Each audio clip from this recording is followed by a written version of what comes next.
Afternoon, everybody. Welcome to our Teach 2030 live Q&A, the Let's Talk Teaching session. Just while we're waiting for everybody to go live, it would be lovely if you could drop into the meeting chat if you're on Zoom, or into the comments if you're on Facebook, a little bit of detail, so maybe your name, your country, your teaching role, so that we can all just get to know each other a little bit better. We are really excited today to foster a dialogue between teachers, so it would be lovely to know as much as we can about everybody here.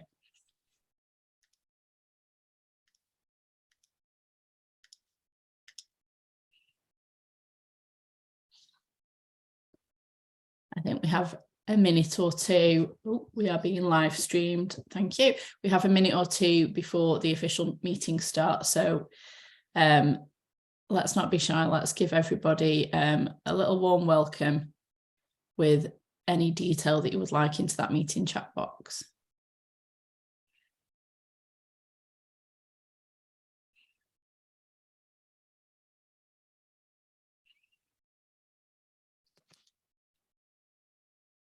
Priya, if you're happy to go live, I think we can go live now. Absolutely, it's just turned live now, so we're ready to go. I think maybe just reintroduce anyone who's joining live on Facebook too. Brilliant, thank you. Hi everybody, welcome to our Teach 2030 Q&A session. I'm Louise. We've also got Priya with us today from Teach 2030, and we're hoping to have a really lovely supportive dialogue today. We're going to talk about the things that we are proud of this week, and maybe share some questions for our teacher community. So just as we are getting started, if you could give us in the chat box on Zoom or in the comments on Facebook, just your name, your country and your role in education. So I'm Louise. I am currently in rainy Manchester in England, and I am a teacher.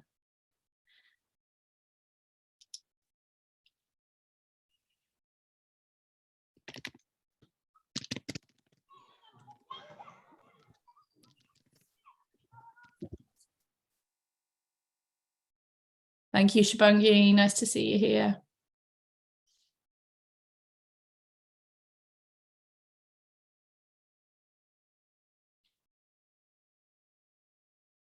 I think we've got people from around the world here today. So just 30 more seconds just to get everybody in, and if you could give us your name, your country, your role in the chat box, it would be lovely to meet everybody.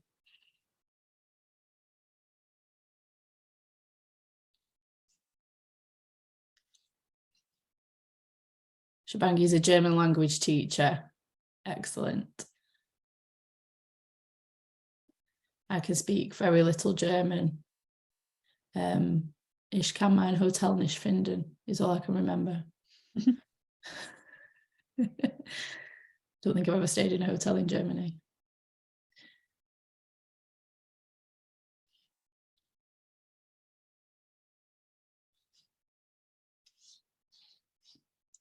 Okay, so what we would like to see today is, like I've said, I really want to foster a dialogue between us and between our teaching communities, because we all have expertise in our own areas, and we all have challenges that we would like to overcome that maybe other teachers from different communities could help us with. So what I would like is if we could hear each other, and that could be physically hear each other. We could do some unmuting, or if we could find a way to share our questions and our positives for the week, that would be a really lovely thing to have. So today,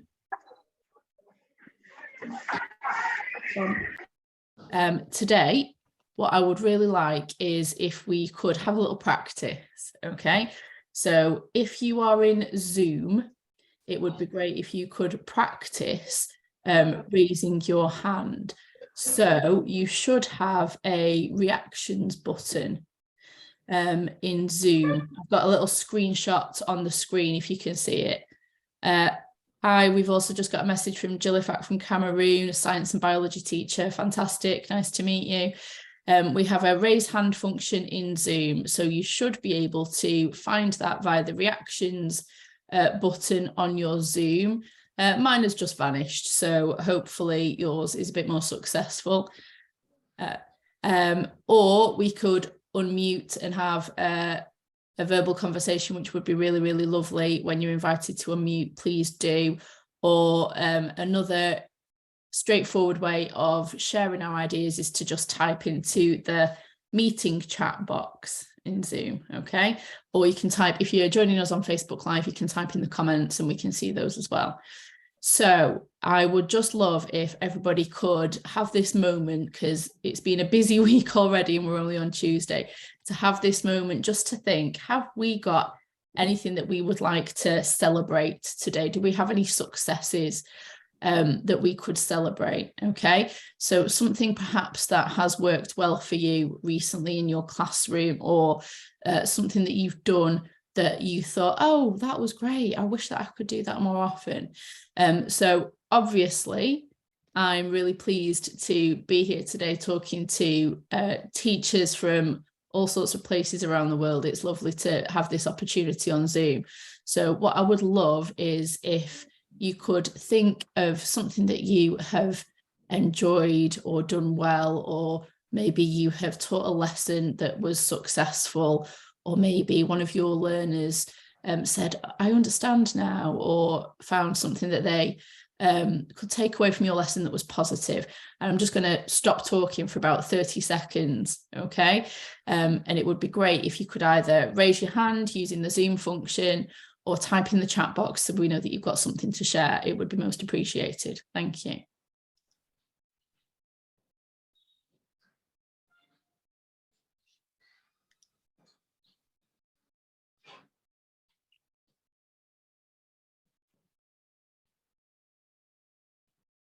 We also have Alice here from Nigeria as well, who's a history teacher. Thank you so much for joining as well.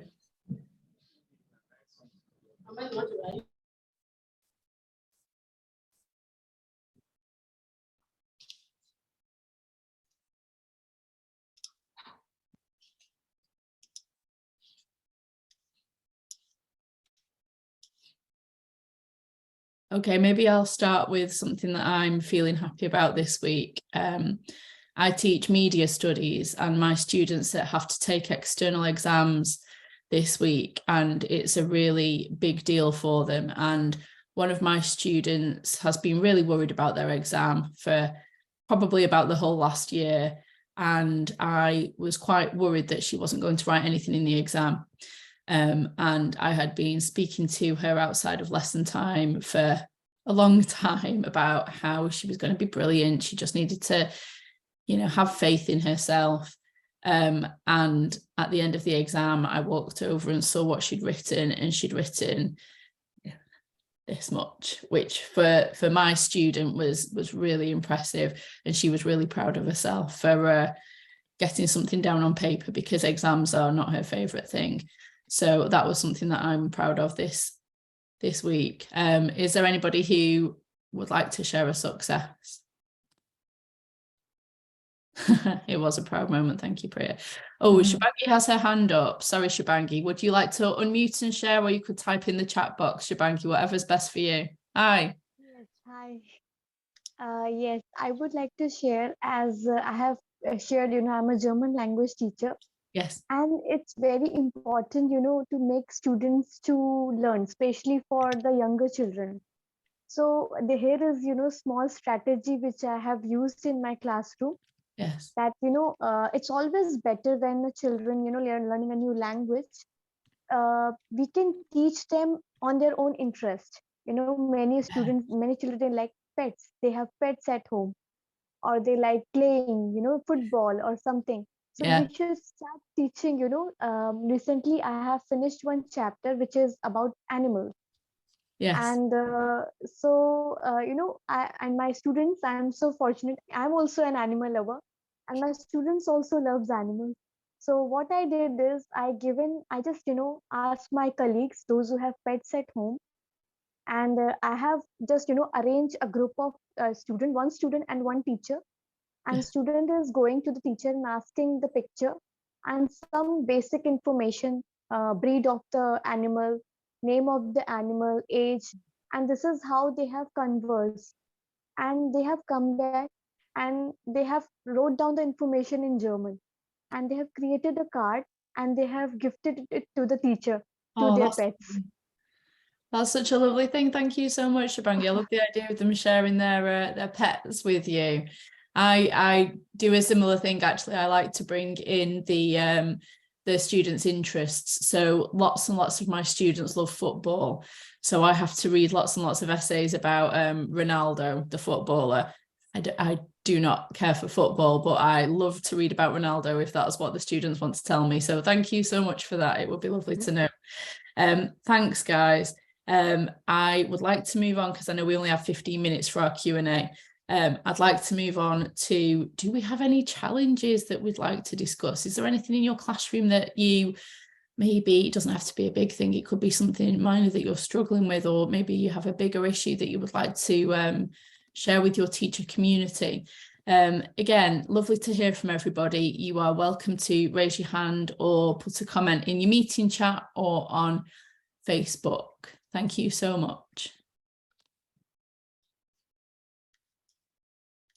I think Jillivac's got a hand up, Louise. Oh, I can't see that, so thank you so much. Oh, hi, Jellifac, I can see you now.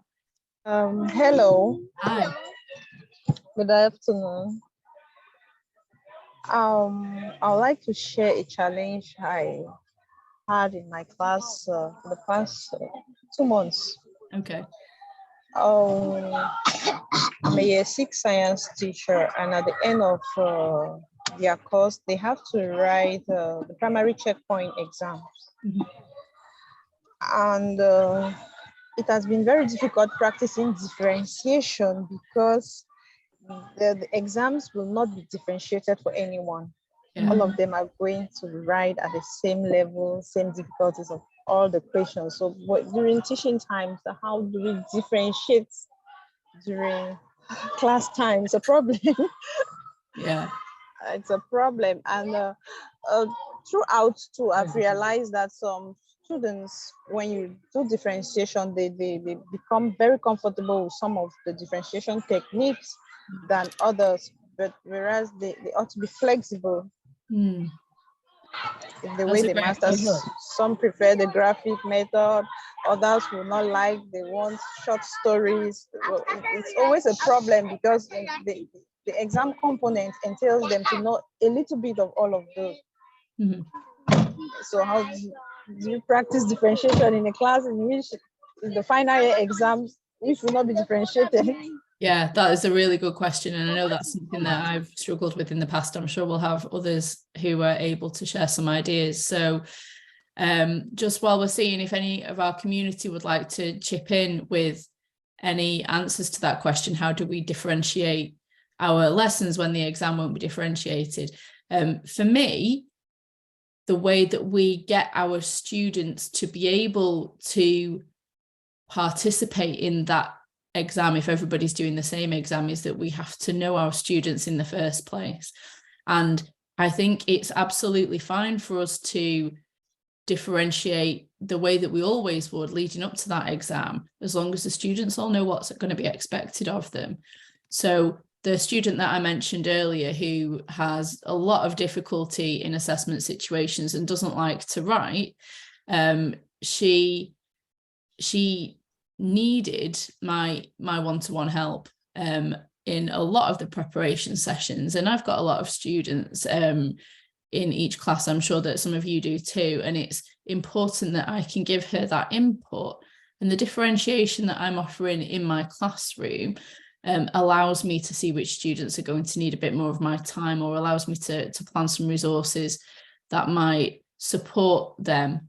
But also my students who are going to be achieving the highest grades need differentiated input as well. So it's certainly something that we need to address. And I think plenty of practice is one of the things that I find crucial. So I know that my students get as familiar as I can help them to be with an exam paper. So I show them previous examples of exam papers so that they know the formats that are expected of them, and that they begin to understand the way that the questions might be asked.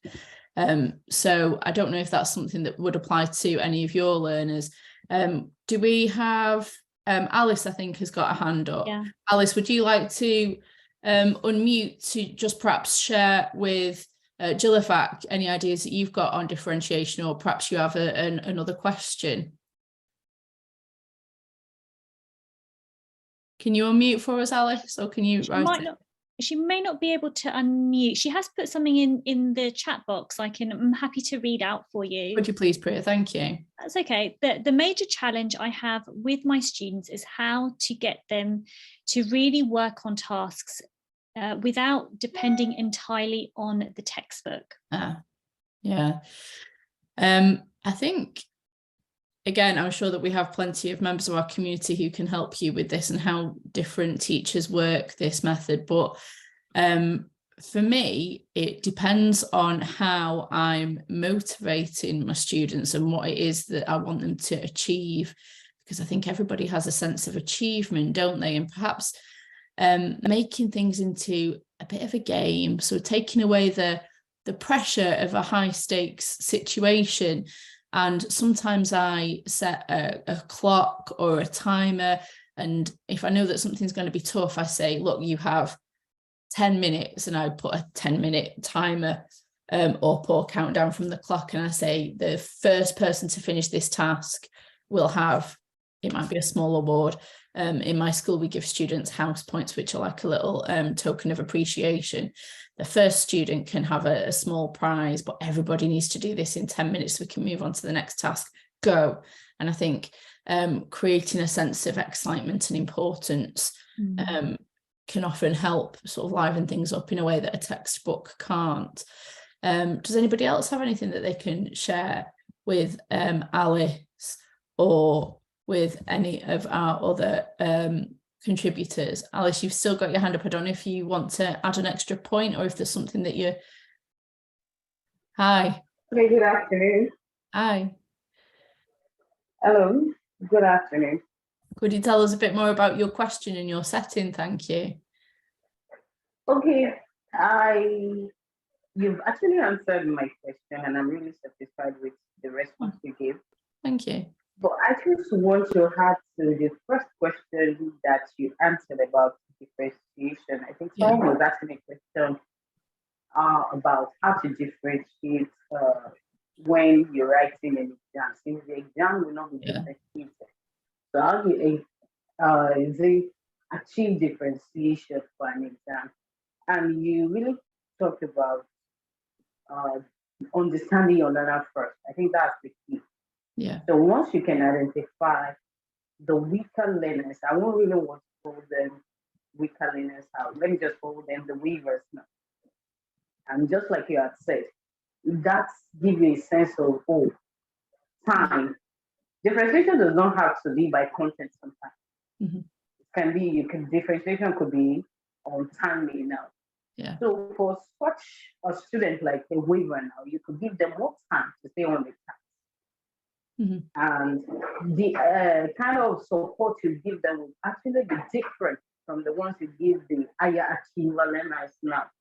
Mm-hmm. I think that's my own little input I want to give.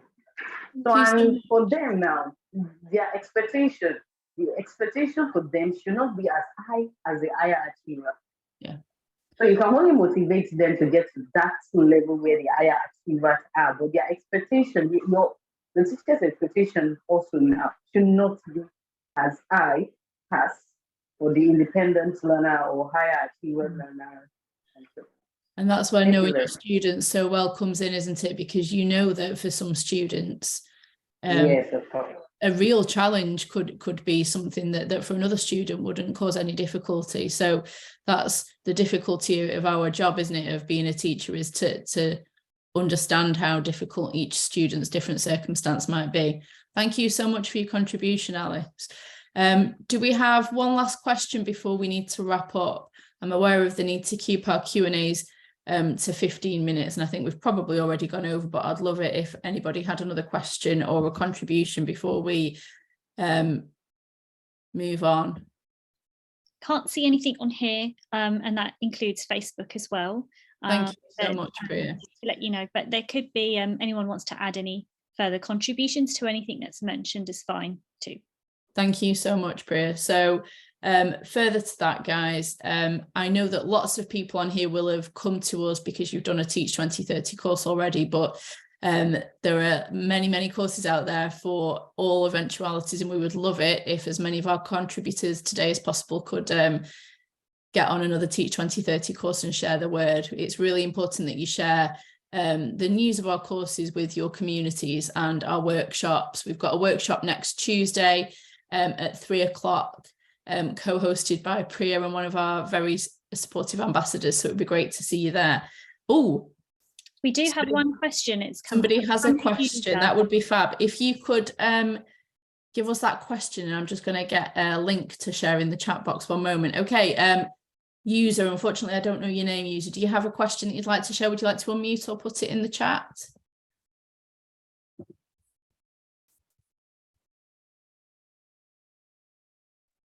I can't seem to. Hello, Victoria. Hello. Hi. Good afternoon. Hi. Sorry for coming late. I have one question. I have one challenge that I've been going through for some length of time now. Yes. So I just wish to ask maybe your suggestions, or at least to promote me to move to another level. That'd be great. We'd love to have a go. Okay, great. Okay. If you are dealing with two classrooms, for example, in Africa, I will take the typical context of a primary school in Cameroon. Mm-hmm. The primary school is divided into 3 levels. That's level 1, level 2, and level 3. Level 1 is made up of class 1, class 2. Level 2 is made up of class 3, 4, and level 3 is made up of class 5 and class 6. Mm-hmm. Now, if you are handling, for example, level 2, that is class 3 and class 4, of which they have different content in their curriculum.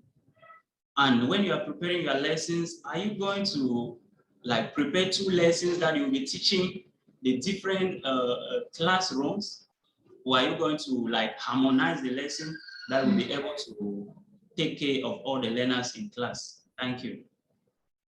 That's a really good question. And again, I think that there will be people who were on today who will have some really specific ideas for that.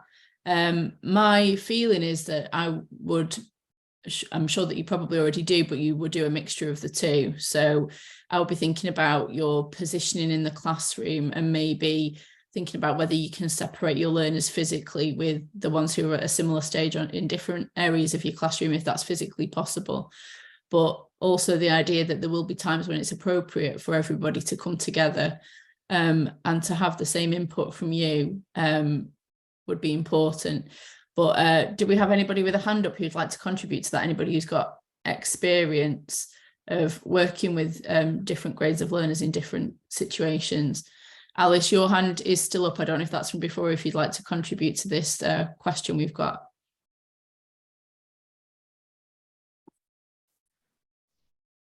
Yeah, thank you very much. Yes, I have 2 years of teaching experience already. Okay, so how have you been approaching the issue so far? Have you been teaching everybody simultaneously? Yes, at first I used to handle a single class, but in my second year of teaching, I was forced to take two classrooms. Yeah. Since the number of learners, they were not that too much. So I find a little bit difficult to handle the 2 classes simultaneously. Yeah, that does sound like a real challenge. Yeah. Oh, Babawa has a comment. So multi-grade teaching perhaps is how you describe it, Babawa. So she's very helpfully put a contact number in the chat if you would like to get in touch. You're talking about a staggered approach, Babawa. This isn't my area of expertise, so it's really lovely to know that we do have people in the meeting today who could give you some real input on that. Thank you so much for sharing your details. Thank you. I'm just going to say it's been a real treat to have everybody joining in today. I'm going to drop a link into the chat box with just a really quick, it'll take you less than 2 minutes, questionnaire just to see how you feel about our new format question and answer session, because we know it's a work in progress and we would love to make these sessions as suitable for our users, as suitable for you as possible. So we want you to be able to get the most out of these sessions. So all ideas welcome. Just have a go at clicking on that link if you can see it in the meeting chat, and it should take you through to a post-event questionnaire. And thank you so much to everybody who's contributed today. It's been really lovely to have your input, and especially to see that people are sharing with each other. Thank you so much for that. Priya, do you have anything else that you'd like to add before we log off?